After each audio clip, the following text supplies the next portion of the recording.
सीमा जी, आपको कोई 4 महीने से स्लो पॉइजन दे रहा है, आपको कुछ अंदाजा भी था इस बारे में या नहीं? ये क्या बोल रही हैं डॉक्टर आप? मुझे स्लो पॉइजन कौन दे देता होगा? कौन दे सकता है आखिर मुझे स्लो पॉइजन? डॉक्टर, मुझे तो लग रहा है कि आपकी रिपोर्ट ही गलत आई है, आप फिर से मेरा चेकअप करिए। नहीं नहीं सीमा जी, आपके 3 टेस्ट हुए हैं और तीनों में यही आया है कि जो आपको 4 महीने से पेट दर्द हो रहा है वो किसी स्लो पॉइजन के कारण ही हो रहा है, जो आपको थोड़ी थोड़ी मात्रा में डेली दिया जाता है खाने में। नहीं नहीं, आपको जरूर कोई गलतफहमी हुई है। मेरे घर में मैं और मेरे पति रहते हैं बस। सीमा जी, यदि आपको मेरी रिपोर्ट में किसी प्रकार की शंका है तो आप दूसरे हॉस्पिटल में जाकर अपना चेकअप करा सकती हैं, वहाँ पर भी 101% यही आएगा। देखिए सीमा जी, यदि मेरी मानिए तो आप पुलिस में जाकर कंप्लेंट कर दीजिए, क्योंकि आपके जीवन के साथ इस तरह खिलवाड़ किया जा रहा था। आपको स्लो पॉइजन देना ये एक क्राइम है जो आपको पॉइजन दे रहा है। देखना, पुलिस खुद ही इसकी जांच करके पता कर लेगी कि आपको स्लो पॉइजन कौन दे रहा है। लेकिन डॉक्टर साहब, मेरे घर में हम दोनों के अलावा और कोई नहीं है और मेरे पति तो मुझसे बहुत प्यार करते हैं, वो भला ऐसा क्यों करेंगे? क्या आपके घर में नौकर हैं? हाँ डॉक्टर, मेरे घर में 2 नौकर हैं, एक खाना बनाती है और एक झाड़ू पोछे का काम करती है। हाँ तो हो ना हो, वो नौकर ही होगी जो आपके खाने में पॉइजन मिलाएगी। एक काम करिए, अब आप जांच पड़ताल करना शुरू कर दीजिए। देखिए, आपको खुद ही पता चल जाएगा कि कौन आपके खाने में पॉइजन मिलाता था। लेकिन डॉक्टर, मेरी जो घर के काम वाली हैं, मैं उनको कई सालों से जानती हूँ, बहुत ही शरीफ, बहुत ही ईमानदार लोग हैं वो इस तरह की हरकत कभी नहीं कर सकते। सीमा जी, मुझे आपको चेतावनी देनी थी, सो मैंने दे दी है। अब आगे क्या करना है ये सब आपके हाथों में है। बाकी जो दवाई गोली मैं आपको दे रही हूँ उन्हें कंटिन्यू रखिए, और हाँ, खाना पीना थोड़ा हिसाब से किसी के भी हाथ से लीजिएगा। अभी थोड़े दिन आप घर का खाना अवॉइड कीजिए, क्योंकि देखिए आप तो जॉब करती हैं और जॉब करने के कारण आपको बना बनाया लंच मिलता है। अब आपके लंच में कौन क्या डाल रहा है ये बात आपको थोड़ी ना पता है। आप तो एक काम करिए, बाहर का खाना खाइए, घर का खाना बंद कर दीजिए अभी। देखिए, यदि आप मेरी सलाह मानेंगी तो स्वस्थ रहेंगी, वरना इसी तरह आपका पेट दर्द बना ही रहेगा और धीरे धीरे वो स्लो पॉइजन आपके शरीर में इतना हार्मफुल हो जाएगा कि एक दिन ऐसा ना हो कि आपको अपनी जान से भी हाथ धोना पड़े। मैंने आपको सलाह दे दी है, अब मानना न मानना आपका काम है। मैं बस मेडिसिन दे देती हूँ आपको, ठीक है? अब आप घर जा सकती हैं। आखिर मुझे कौन स्लो पॉइजन दे सकता है? मेरी नौकरानियां तो इतनी वफादार हैं कि वो कभी ऐसा काम नहीं कर सकती हैं, जानी मानी है वो मेरी। और पति भी ऐसा नहीं कर सकते हैं मेरे, क्योंकि मेरे पति मुझे बहुत चाहते हैं। मेरे कारण वो अपने शहर से इतनी बड़ी जॉब को छोड़कर तक आ गए हैं मेरे लिए। अपने परिवार को, अपने माता पिता को तक छोड़ दिया है उन्होंने, तो भला मुझसे ऐसा धोखा क्यों करेंगे? लेकिन फिर भी मैं इस तरह आंख मूंद कर किसी पर विश्वास नहीं कर सकती हूँ। जो डॉक्टर ने मुझे सलाह दी है उसी के हिसाब से चलूंगी मैं। किसी से कुछ कहे बिना अपनी तहकीकात चालू रखूंगी मैं। पता चल ही जाएगा कि आखिर वो है कौन जो मुझे धीरे धीरे करके स्लो पॉइजन दे रहा था। सीमा, तुम आ गई ऑफिस से? कब से इंतजार कर रहा हूँ तुम्हारा। आज बहुत लेट हो गई तुम ऑफिस से आने में। यदि इन्हें बता दूंगी कि मैं हॉस्पिटल गई थी तो फिर ये सतर्क हो जाएंगे और मुझे सच्चाई का पता कहाँ से चलेगा कि कौन मुझे पॉइजन मिलाकर दे रहा है खाने में। इसलिए इनसे मैं नॉर्मल ही बिहेव करूंगी, इन्हें बिल्कुल नहीं बताऊंगी कि मैं हॉस्पिटल गई थी। ऋषभ जी, आज बॉस ने ऑफिस में मीटिंग ले ली, इस कारण थोड़ा लेट हो गया है। आपने खाना खाया ऋषभ जी? नहीं, मैं तो तुम्हारे साथ ही खाना खाता हूँ ना। तुम्हारी ही रास्ता देख रहा था कि कब कब तुम आओगी और हम दोनों मिलकर खाना खाएंगे। ओहो ऋषभ जी, आई एम सॉरी, मैं आपको बताना भूल गई। लेकिन ऋषभ जी, आज ऑफिस में ही सबका डिनर था, इसलिए मैं ऑफिस से ही डिनर करके आ गई हूँ। क्या सीमा, तुम्हें पता है ना मैं तुम्हारे बिना खाना नहीं खाता हूँ जब तक तुम नहीं आ जाती हो। तुम्हारे बिना खाना नहीं खाता हूँ मैं, और आज तुम ऑफिस से ही खाना खा कर आ गई। सॉरी बाबा, कल से ऐसा नहीं होगा, प्लीज आप खाना खा लीजिए। शांति, तुम्हारे साहब के लिए खाना लगाओ, साहब को भूख लगी है। जी दीदी, ला रही हूँ मैं। मैडम जी, साहब जी, ये लीजिए आपका खाना। आज मैंने मैडम जी के पसंद की राजमा और साहब जी के पसंद की भिंडी बनाई है और हरी टमाटर की चटनी बनाई है। शांति, खाना सिर्फ तुम्हारे साहब जी को दे दो, क्योंकि मैं तो बाहर से खाना खा कर आ गई हूँ। मेरे ऑफिस में ही एक मीटिंग थी जहाँ छोटी सी पार्टी रखी गई थी, वहीं से खाना खा कर आ गई हूँ मैं रात का। ये क्या दीदी, मैंने इतनी मेहनत करके आपकी पसंद की सब्जी बनाई है। कितनी मेहनत से बनाई है मैंने आज राजमा। मैंने सोचा आपने बहुत दिनों से पेट दर्द के कारण ठीक से खाना नहीं खाया है, इसलिए अच्छा सा बना दूंगी तो आप अच्छे से पेट भर खाना खा लोगे, और आप खाना नहीं खा रहे हो। मुझे बहुत दुख लग रहा है दीदी। अरे शांति, मुझे माफ कर दे। लेकिन शांति, मैं क्या करूं, मेरा पेट भरा हुआ है। वैसे भी तू जानती है ना, मेरे पेट में कुछ दिनों से थोड़ी तकलीफ रहती है, इसलिए मैं खाना थोड़ा कम ही खाती हूँ। दीदी, 2 रोटी खा लो ना प्लीज दीदी, या थोड़ा सा सब्जी चावल ही खा लो, पेट भर खाना मत खाओ। देखो दीदी, कितना स्वादिष्ट बना है आज का खाना। अरे शांति, मुझे सच में भूख नहीं है। यदि भूख रहती तो मैं खुद ही तुमसे मांगकर खाना खा लेती हूँ।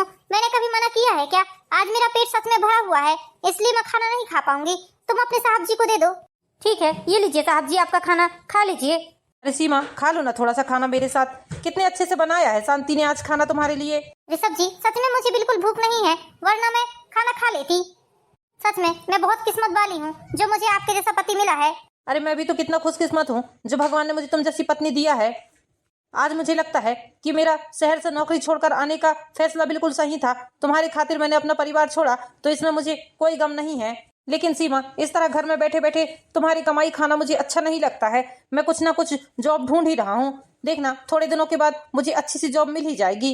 अरे ऋषभ जी, आपको जॉब ढूंढने की क्या जरूरत है? अभी इतना परेशान मत होइए, मैं कमाती हूँ ना, अच्छी खासी सैलरी है मेरी, तो आराम से हम दोनों का गुजारा हो जाता है ना। आपको किसी चीज की कमी हो रही है क्या? अरे नहीं नहीं सीमा, ऐसी बात नहीं है।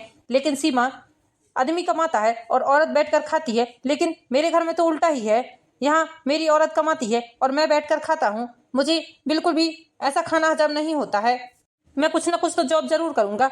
मैं कल से ही अपनी सारी फाइल लेकर इंटरव्यू के लिए निकलता हूँ। देखना, कोई ना कोई जॉब मुझे मिल ही जाएगी। अरे बाबा, ठीक है, आप ढूंढ लीजिएगा जॉब। जब तक आपको जॉब नहीं मिलती तब तक तो आप खाइए खाना शांति से, क्यों इतना टेंशन लेते हैं? और वैसे भी ऋषभ जी, इस करोड़ों की संपत्ति की मैं अकेली मालकिन हूँ। आपको तो पता है मेरे मम्मी पापा का कार एक्सीडेंट से मौत हो गई थी और मम्मी पापा की मैं इकलौती संतान थी, इसलिए मम्मी पापा की सारी प्रॉपर्टी मेरे नाम ही है।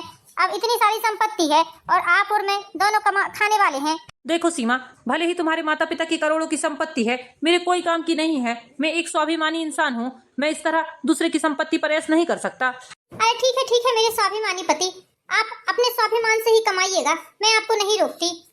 लेकिन अभी तो शांति से खाना खा लीजिए आप। हाँ ठीक है सीमा, अभी तो खाना खा लेता हूँ, लेकिन कल जैसे ही सुबह होगी मैं सुबह सबसे पहले अपने डॉक्यूमेंट्स लेकर कंपनियों में जाऊंगा। कहीं ना कहीं तो मुझे जॉब जरूर मिलेगी। अरे दीदी, आज आपको इतनी जल्दी है ऑफिस जाने की? आप तो सुबह सबसे पहले नाश्ता करती थी ना, क्या बात है आज आप नाश्ता भी नहीं कर रही हैं? इतनी जल्दबाजी में ऑफिस जा रही हैं। अरे शांति, आज मैं नाश्ता ऑफिस में ही कर लूंगी, तू मेरी टेंशन मत ले। अरे शांति, आज मुझे बहुत जल्दी है, मेरी नाश्ते की चिंता मत कर तू, मैं ऑफिस में ही नाश्ता कर लूंगी। एक काम कर, ये नाश्ता को तू खुद कर लेना, मैं चलती हूँ, बहुत टाइम हो गया है। ये क्या मैडम, रात को भी मैंने आपकी पसंद की सब्जी बनाई थी, तब भी आपने नहीं खाया, और अभी भी मैंने आपके पसंद का नाश्ता बनाया है तो भी आप नहीं कर रही हैं। मैं आपसे बहुत नाराज हूँ। प्लीज मैडम, थोड़ा सा नाश्ता तो करके जाइए। मैं आपकी हेल्थ के साथ कोई भी रिस्क नहीं लेना चाहती हूँ। प्लीज थोड़ा सा नाश्ता कर लीजिए। शांति, मुझे पता है तू मेरी बहुत चिंता करती है, बचपन से ही इस घर में काम कर रही है, मम्मी पापा थे तब से ही तू इस घर में काम करती थी। लेकिन शांति, आज मैं ये नाश्ता नहीं कर सकती। एक काम कर, तू इसको पैक कर दे, मैं ऑफिस में ही कर लूंगी। ठीक है दीदी, मैं जल्दी से इसको पैक करके लाती हूँ। ये क्या सीमा, मैंने सुना है तुमने नाश्ता भी नहीं किया है और लंच लेकर भी नहीं जा रही हो। ये देखो, मैंने खुद ही अपने हाथों से तुम्हारे लिए लंच लगा कर ला दिया है। लो, बिना लंच लिए जाना मत तुम घर से। अरे हाँ बाबा, ठीक है, ला दो, गलती हो गई मुझसे। और हाँ, पूरा लंच फिनिश करके आना, बता देता हूँ मैं, एक भी खाना बचाकर नहीं लाना, और ध्यान से टिफिन खा लेना। बाप रे, कितनी फिक्र करते हैं आप मेरी। मैं तो बहुत खुशकिस्मत हूँ जो भगवान ने आपको मुझे पति रूप में दिया है। ठीक है बाबा, पूरा लंच फिनिश करके ही आऊंगी। ये हुई ना गुड गर्ल वाली बात। मुझे पता है इन दोनों में से ही मुझे कोई स्लो पॉइजन दे रहा है, लेकिन इन दोनों में से है कौन, मैं आखिर पता कैसे करूं? ये दोनों ही मुझे खाना खिलाने के लिए जिद पर अड़ जाते हैं कि मुझे खाना खाना ही पड़ेगा, लेकिन मुझे ये समझ में नहीं आ रहा है कि आखिर ऐसा कर क्यों रहे हैं ये लोग। मेरे पति इतना बड़ा धोखा नहीं दे सकते मुझे, इतना तो भरोसा है मुझे उन पर। लेकिन शांति ऐसा कर सकती है क्या? नहीं, शांति तो मेरी 20 साल पुरानी नौकरानी है, वो आज से थोड़ी ना मेरे घर में काम कर रही है। आज से 20 साल पहले वो हमारे घर में काम पर लगी थी, मेरी मम्मी के समय से काम कर रही है वो। आज तक मैंने कभी उसे 1 रुपए की हेरा फेरी करते या घर से कोई चीज गायब करते नहीं देखा है। बहुत ही ईमानदार है वो, फिर भला इतना बड़ा धोखा मेरे साथ नहीं कर सकती है। किसी न किसी तरह मुझे पता करना ही पड़ेगा कि ये सब कौन कर रहा है। पूरे 1 महीने हो गए थे, लेकिन सीमा को किसी के भी खिलाफ कोई सबूत नहीं मिल पाया था, इसलिए सीमा किसी को भी कुछ नहीं बोल पा रही थी। 1 महीने से सीमा घर का खाना अवॉइड कर रही थी, घर से लंच ले जाती थी और बाहर जाकर डस्टबिन में डाल देती थी, इसलिए वह बीमार भी नहीं पड़ रही थी। अब एकदम स्वस्थ थी वो, ना ही उसके पेट में दर्द हो रहा था और ना ही कमजोरी लग रही थी उसे। सीमा दिन का लंच तो बाहर से बुलाकर कर लेती थी ऑफिस में, लेकिन रात का डिनर खुद ही बनाकर खाती थी वो। ये बोलती थी अपने पति को कि मुझे खिचड़ी खाने के लिए बताया है डॉक्टर ने और मैं खुद ही बनाऊंगी। ऐसा करके सीमा खुद ही अपने हाथों से खिचड़ी बनाती और बनाने के बाद तुरंत निकाल कर तुरंत खाती थी। इसलिए सीमा अब पूरी तरह स्वस्थ थी और डॉक्टर से भी समय समय पर चेकअप करवाते रहती थी। लेकिन एक दिन कुछ अचानक ऐसा हुआ जिससे सीमा का शक यकीन में बदल गया। ये क्या दीदी, मैं 1 महीने से देख रही हूँ, आप 1 महीने से सिर्फ खिचड़ी ही खिचड़ी खा रही हैं और वो भी अपने हाथ की बनी हुई। कितनी बार मैं आपके मनपसंद का खाना बनाती हूँ, लेकिन आप हो कि खाती ही नहीं हो। शांति, तुझे तो पता है ना 1 महीने पहले मेरे पेट में कितनी परेशानी थी, इसलिए डॉक्टर ने मुझे बताया है कि मैं खिचड़ी खाऊं, इसलिए मैं खुद ही अपने हाथ से सादी सिंपल खिचड़ी बनाकर खा लेती हूँ, तुझे परेशान नहीं करती। देख शांति, तू बुरा मत माना कर इसके लिए, आज नहीं तो कल मैं तेरे हाथ का बना हुआ खाना खाऊंगी ही। शांति, तुझे जरा भी शर्म नहीं आई? जिस घर से तेरा घर चल रहा है, 2 वक्त की रोटी मिल रही है, तूने उसी घर में चोरी कर ली? नहीं नहीं सर, ये क्या बोल रहे हैं आप? चोरी? कैसी चोरी सर? साहब, मैंने कोई चोरी बोरी नहीं की है। दीदी, मैंने कोई चोरी नहीं की है, मेरा यकीन करिए। ऋषभ, ये क्या बोल रहे हो आप? बेबुनियाद इल्जाम मत लगाइए शांति पर। इतने सालों से शांति हमारे घर में काम कर रही है, मैं अच्छे से जानती हूँ, वो बहुत ईमानदार लड़की है। सीमा, तुम्हारा कहने का मतलब क्या है? तुम्हें मुझसे ज्यादा इस नौकरानी पर भरोसा है? अरे तुम कुछ नहीं जानती हो सीमा, तुम तो ऑफिस चली जाती हो, मैं देखता हूँ इसे, ये दिन भर किस किस चीज पर नजर डालती है। अरे कई बार मैंने इसे किचन से खाने पीने की चीजें चोरी करते हुए देखा है, ये अपने पर्स में डाल लेती है, और यहाँ तक कि कई बार मैंने ये भी देखा है कि ये हमारे रूम में जाकर अलमारी खोलने की हिम्मत करती है। मैंने कई बार इसे अलमारी खोलते हुए देख लिया, लेकिन वो तो किस्मत की बात अच्छी है कि मैं तुरंत पहुंच जाता हूँ, इसलिए इसकी दाल नहीं गल पाती है। नहीं नहीं ऋषभ जी, आपको जरूर कोई गलत फहमी हुई है, मेरी शांति ऐसा नहीं कर सकती, बहुत अच्छी लड़की है वो। सीमा, मैंने कभी नहीं सोचा था कि तुम एक नौकरानी पर यकीन करोगी और अपने पति को झूठा साबित कर दोगी। तुम्हारा कहने का मतलब क्या है? क्या मैं झूठ बोल रहा हूँ? नहीं नहीं, मैं आपको झूठा नहीं बोल रही हूँ ऋषभ जी, मैं तो बस ये बोल रही हूँ कि आपको कोई गलत फहमी हुई होगी। वैसे किस चीज की चोरी का इल्जाम लगा रहे हैं आप शांति पर? ऐसा क्या चीज चोरी हो गया है जो आप ऐसा बोल रहे हैं? सीमा, जैसा कि तुम्हें पता है कि कल हमारी शादी की सालगिरह है, इसलिए मैंने 1-1 रुपए जोड़ जोड़ कर तुम्हारे लिए बहुत ही सुंदर कान की इयररिंग खरीदे थे गोल्ड के, और वो लाकर मैंने ड्रेसिंग के अंदर रख दिए थे। सीमा, इयररिंग की डब्बी लाकर मैंने दोपहर को ही रखी है, और जब अभी जाकर देखता हूँ तो वहां से डब्बी गायब है। इसका मतलब डब्बी गई कहाँ? घर में इसकी और मेरे अलावा कोई नहीं था। तुम तो ऑफिस गई थी, तुम तो चोरी कर नहीं सकती, या मेरी लाई हुई चीज को मैं ही चोरी नहीं कर सकता। तुम्हारे और मेरे अलावा बचा कौन घर में? ये चोरनी, इसी ने हमारे घर के सोने को चोरा है। और हाँ, ये बहुत बड़ी नमक हराम है, जिस घर का नमक खा रही है उसी घर में चोरी कर ली तूने। मैं कहता हूँ इसी वक्त अपना बोरिया बिस्तर बांधो और निकल जाओ इस घर से। शांति, दोबारा इस घर में कदम मत रखना, बता देता हूँ मैं। ऋषभ जी, ये क्या बोल रहे हैं आप? बिना जाने बिना समझे आप शांति को कैसे दोषी ठहरा सकते हैं? अरे ऐसे दोषी न ठहराऊं तो और किसे ठहराऊं? बताओ तुम ही। 1 नंबर की नमक हराम है ये, चोर है, चोर है ये। ऐसी चोरनी को अपने घर में रखकर और क्या क्या चोरी कराना चाहती हो तुम? अरे ऐसे ही लोग होते हैं जो अपने मालिक का गला रेत कर सारा घर का सामान चोरी करके ले जा लेते हैं। साहब जी, आप क्या मुझे निकालोगे? मैं खुद ऐसे घर में नहीं रहना चाहूंगी जहाँ बेमतलब कहीं मुझ पर इतना बड़ा इल्जाम लगाया जा रहा है। मैं गरीब जरूर हूँ, लेकिन कभी किसी के घर का 1 रुपए भी नहीं चोरी किया है मैंने। मैं मेहनत की कमाई खाना पसंद करूंगी, ऐसे हराम की कमाई मुझे नहीं पचती है। शांति, मेरी बात सुन ले। नहीं मैडम जी, मैं जा रही हूँ, और हाँ, अब आप किसी ईमानदार काम वाली को ला लेना अपने घर में। शांति, मेरी बात तो सुन। शांति, तुझे मेरे मम्मी पापा का वास्ता, रुक जा शांति। नहीं दीदी, इस बार मैं बिल्कुल नहीं रुकूंगी, मुझे जाने दीजिए दीदी। इस तरह शांति हमेशा हमेशा के लिए घर से चली जाती है। सीमा, ये लो, मैंने तुम्हारे लिए पोहा बनाकर लाया है, तुम पोहा खा लो। सुबह से देख रहा हूँ मैं, काम ही काम कर रही हो, भूख लग गई होगी तुम्हें। हाँ हाँ ऋषभ जी, भूख तो मुझे बहुत जोरों की लगी है, लाइए दीजिए, मैं पोहा खा लेती हूँ। अब वो चोरनी शांति तो इस घर में रही नहीं, इसलिए मुझे ही तुम्हारी देखभाल करनी पड़ेगी। ठीक है, तुम पोहा खा लो, मैं जब तक मार्केट से कुछ सामान लेकर आता हूँ। हाँ हाँ ठीक है ऋषभ जी, जाइए आप, मैं खा लेती हूँ। हे भगवान, पोहा खाते ही ये मेरे पेट में कैसा दर्द होने लगा है। पोहा खाते ही शांति का दर्द असहनीय हो गया, उसे पहले जैसे ही तकलीफ चालू हो गई। भागकर वो अपने बेडरूम में गई और जो दवाइयाँ डॉक्टर ने उसे दी थी वही दवाइयाँ खाई उसने। दवा खाने के बाद थोड़ा सा आराम लगा है मुझे। इसका मतलब मुझे स्लो पॉइजन देने वाला शख्स और कोई नहीं, मेरा पति है। लेकिन ऋषभ ने ऐसा क्यों किया? मुझे कुछ भी समझ में नहीं आ रहा है, वो मुझे क्यों मारना चाहता है? मैं तो उसे इतना चाहती हूँ, उसके लिए मैंने क्या कुछ नहीं किया है, लेकिन वो मुझे क्यों स्लो पॉइजन दे रहा था? आखिर वो मुझे मारना क्यों चाहता है? मैं तो उसे घर में बैठाल कर खिला रही हूँ, सारे शौक शान पूरे कर रही हूँ, फुल ऐशो आराम दे रही हूँ उसे। मैं तो कभी उसे ये भी नहीं बोलती हूँ कि तुम जॉब करो।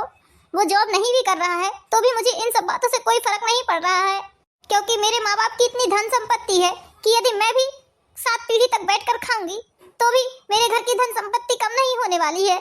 आखिर इसकी ऐसी कौन सी मजबूरी आन पड़ी है जो ये मुझे स्लो पॉइजन दे रहा था इतने महीनों से? नहीं, मैं इस तरह रो नहीं सकती, रोकर अपने आप को कमजोर नहीं कर सकती मैं।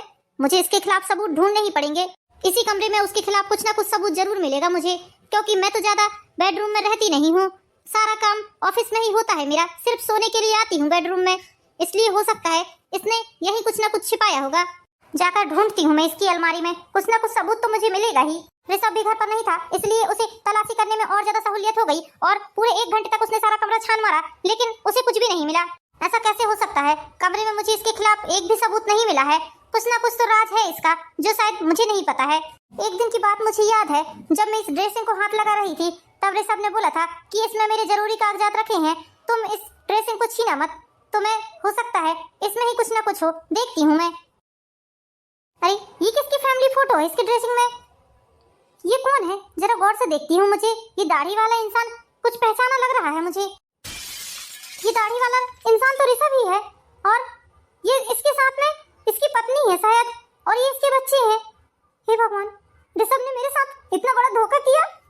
क्यों किया आखिर ऋषभ ने मेरे साथ ऐसा? तस्वीर देखकर सीमा बहुत दुखी थी, लेकिन अचानक से ही उसके मोबाइल में घंटी बजी और वो फोन किसी और का नहीं, पुलिस स्टेशन से पुलिस वाले का था। हेलो, कौन बोल रहे हैं? मैडम, हम पुलिस स्टेशन से बोल रहे हैं। जी सर, सुनाइए, किससे बात करनी है आपको? मैडम, हमें आपसे ही बात करनी है, आपको कुछ जानकारी देनी है। हमने आपके पति को अरेस्ट कर लिया है। लेकिन क्यों सर? आपने उन्हें किस आरोप में गिरफ्तार कर लिया है? आखिर उन्होंने ऐसा क्या किया है? मैडम, आपके पति ऋषभ को हमने ड्रग्स सप्लाई करते हुए पकड़ लिया है, इसलिए हमने उन्हें अरेस्ट कर लिया है। क्या क्या बात कर रहे हैं सर आप? ड्रग्स बेचते हुए आपने मेरे पति को पकड़ा है? नहीं नहीं सर, आपको कोई गलतफहमी हुई है। मैडम, आपके पति ऋषभ को हमने अरेस्ट किया है, उन्होंने ही आपका नंबर हमें दिया है। ठीक है मैडम, यही जानकारी देने के लिए हमने आपको फोन किया था। हे भगवान, इतना बड़ा धोखा, एक के बाद एक धोखा दिया इसने मुझे। ये कितना चालसाज आदमी है। ऋषभ ने तो मुझे ये बताया था कि वो अपने माता पिता को और अपनी अच्छी खासी जॉब को छोड़कर आ गया है मेरे पास, इसलिए मैंने भी उसे अपना लिया। लेकिन मुझे क्या मालूम था कि इसकी जॉब ये है, ये ड्रग्स सप्लाई का काम करता है। मतलब इसने मुझसे झूठ बोला था। यदि इसकी इतनी बड़ी जॉब होती तो ये छोड़ता ही क्यों, और छोड़ता तो ड्रग्स बेचने का काम क्यों करता? ये मुझे स्लो पॉइजन नहीं दे पा रहा था, इसी कारण इसने शांति को इस घर से चोरी का इल्जाम लगाकर घर से निकाल दिया है। मैं इसे इसकी किए की सजा दिलाकर ही रहूंगी, लेकिन यदि ये हमेशा के लिए जेल में रहा तो इसे सजा कैसे दिलाऊंगी मैं? एक काम करती हूँ, एक अच्छा सा वकील बनाकर पहले इसे छुड़ाती हूँ, उसके बाद धोखाधड़ी और जालसाजी के केस में इसे ऐसा फंसाऊंगी कि जिंदगी भर जेल की चक्की ही पीसते रहेगा। इसे पता नहीं है इसने किसके साथ पंगा लिया है। मैं भी अपने माता पिता की इकलौती संतान हूँ, करोड़ों की मालकिन हूँ, सारी धन संपत्ति लगा दूंगी, लेकिन कभी इसे जेल से बाहर नहीं आने दूंगी। सीमा शहर में ही एक बहुत अच्छा वकील करती है जो ऋषभ का केस लड़ रहा था, और 2 महीने बाद ऋषभ जेल से बाहर आ जाता है। ऋषभ जी, ये लीजिए, पानी पी लीजिए और जाइए, जाकर पहले फ्रेश होकर आइए, शेविंग भी करके आइए। सीमा, मेरा यकीन मानो, मैं ड्रग्स नहीं बेच रहा था। पुलिस वालों ने मुझे झूठे आरोप में अंदर किया है। ना जाने किसने मुझसे दुश्मनी निकाली है। इस बारे में हम आपसे बाद में बात करेंगे। जाइए, पहले नहा धोकर आइए, शेविंग भी करके आइए। और तस्वीर में जो दाढ़ी वाला व्यक्ति था वो और कोई नहीं, ऋषभ ही था। अब तो मेरा यकीन पक्का हो गया है, यही इंसान है वो। आस पड़ोस के लोगों ने बताया है कि तुम शादीशुदा हो और तुम्हारे 2 बच्चे भी हैं। मुझे सब पता चल गया है। अब देखो तुम कैसे तुम्हें सजा दिलाती हूँ मैं, और तुमसे उगलवाती हूँ कि तुमने ये सब क्यों किया, मुझसे शादी करने का नाटक क्यों किया तुमने, मेरी जिंदगी बर्बाद क्यों की है तुमने। ये सब तो मुझे पता चल ही जाएगा। जब पुलिस वाले घर में आएंगे और तुम्हें डंडे मारेंगे तो खुद ही खुद उगल दोगे तुम। सीमा जी, आप ही हैं, आप ही ने अपने पति के खिलाफ कंप्लेंट की है। हाँ हाँ इंस्पेक्टर साहब, मैं ही सीमा हूँ। मैंने ही अपने पति के खिलाफ धोखाधड़ी और चालसाजी के आरोप लगाए हैं। सीमा, ये पुलिस वाले यहाँ क्यों? हम बताते हैं तुम्हें कि हम यहाँ क्यों आए हैं। आइए यहाँ हमारे पास, आपसे कुछ जरूरी इन्फॉर्मेशन लेनी है हमें। हाँ बोलिए इंस्पेक्टर साहब, क्या बात है? क्या बात करनी है आपको मुझसे? बात उनको नहीं, बात मुझे करनी है तुमसे। ठहर जाओ जरा, आती हूँ मैं अभी। ये तस्वीर किसकी है? और हाँ, बिल्कुल सच सच बताना। यदि तुमने मुझे जरा भी झूठ बोला तो तुम समझ जाना कि तुम्हारा क्या हश्र होगा। सीमा, मैं नहीं हूँ ये, तुम्हें कोई गलतफहमी हुई है। लेकिन मैंने ऐसा तो बोला ही नहीं। ये तस्वीर तुम्हारी है। मैंने कब ऐसा बोला? मैं तो बस तुमसे पूछ रही थी कि सच सच बताना, ये कौन है? मिस्टर ऋषभ, आपने अपना गुनाह खुद कबूल कर लिया है कि इस तस्वीर में आप हैं। तब आप बताइए कि आपने ऐसा क्यों किया। जब आप पहले से शादीशुदा और 2 बच्चों के बाप थे तो आपने सीमा जी से शादी क्यों की? सर, वो मेरे पास। सच बताओ, सच, ये सच क्या है? सीमा, मुझे कहीं से पता चला कि तुम अपने माता पिता की इकलौती संतान हो और तुम्हारे माता पिता तुम्हारे लिए करोड़ों की संपत्ति छोड़कर गए हैं। इसलिए मैंने और मेरी पत्नी ने ये प्लान बनाया कि मैं तुम्हें किसी भी तरह से अपने प्यार के जाल में फंसा लूं और तुमसे शादी कर लूं, तुम्हें ये यकीन दिलाऊं कि मेरा तुम्हारे अलावा फिर इस दुनिया में कोई नहीं है। माता पिता थे तो उन्हें भी छोड़कर आ गया हूं मैं तुम्हारे लिए। इसका मतलब तुम्हारी पत्नी भी इस साजिश में शामिल थी? अरे कैसी पत्नी है जिसने अपने होते हुए दूधपति की दूसरी शादी करा दी? सीमा, ये बात मेरी पत्नी को ही पता चली थी। उसकी किसी सहेली ने तुम्हारी जानकारी दी थी उसे कि तुम बहुत पैसे वाली हो, करोड़ों की संपत्ति छोड़कर गए हैं तुम्हारे माता पिता, तो उसने ही मुझे फोर्स किया था तुमसे शादी करने के लिए। उसको सब बात पता है। मैं जब तुमसे ये बोलकर घर से निकला हूँ कि मैं जॉब ढूंढने जा रहा हूँ, तब मैं अपनी पत्नी और अपने बच्चों से मिलने जाता था। चलो ये बात तो पता चल गई है, लेकिन अब ये बताइए कि आप अपनी पत्नी को स्लो पॉइजन क्यों देते थे? इंस्पेक्टर साहब, मैंने तो अपनी पत्नी से यही बोलकर इससे शादी की थी कि धीरे धीरे करके मैं इसे स्लो पॉइजन दूंगा और धीरे धीरे करके ये स्लो पॉइजन इसके शरीर में घुलते जाएगा, जिससे ये समय से पहले ही भगवान को प्यारी हो जाएगी। सीमा की करोड़ों की संपत्ति सिर्फ और सिर्फ मेरी हो जाएगी, क्योंकि इसके बाद इसका और कोई वारिस बचता नहीं है और मैं अपनी पत्नी और अपने बच्चों के साथ अच्छे से जीवन व्यतीत करूंगा। यही सोचकर मैं इसे स्लो पॉइजन दे रहा था। इतना बड़ा धोखा किया तुमने मेरे साथ सिर्फ मेरी प्रॉपर्टी के लालच में? तुमने मुझे जान से मारना चाहा। अरे थोड़ी बहुत इंसानियत नाम की चीज है या वो भी मर गई है तुम्हारे अंदर से? किसी की धन संपत्ति हड़पने से कुछ नहीं होता, अपने हाथ पैर चलाने पड़ते हैं, मेहनत करनी पड़ती है, तब इंसान इतनी मुकाम तक पहुंचता है जो मेरे पास है आज। धोखेबाज मक्कार आदमी, प्रॉपर्टी की लालच में तूने तो मेरी जिंदगी के साथ ही खेल गया। तेरे लिए मेरे माँ बाप ने ये प्रॉपर्टी छोड़कर गई थी जो तू मुझे स्लो पॉइजन देकर मारना चाहता था और सारी प्रॉपर्टी अपने नाम करवाना चाहता था। ले जाइए इंस्पेक्टर साहब इसे और ले जाकर ऐसी काल कोठरी में डाल दीजिए कि दोबारा फिर ये सपने में भी ऐसा न सोचे। चलिए मिस्टर, ये जगह आपके लिए नहीं है, आपके लिए जेल है। जेल में हवा खाइए चलकर। और हाँ, आज से ठीक 15 दिन बाद तुम्हें तलाक के कागजात मिल जाएंगे, उनमें चुपचाप साइन कर देना, वरना सोच लेना तुम। तो दोस्तों कैसी लगी आपको ये स्टोरी? यदि कहानी पसंद आई है तो वीडियो को लाइक कीजिए, चैनल को सब्सक्राइब कीजिए। मिलते हैं नेक्स्ट वीडियो में दोस्तों, जब तक के लिए बाय बाय।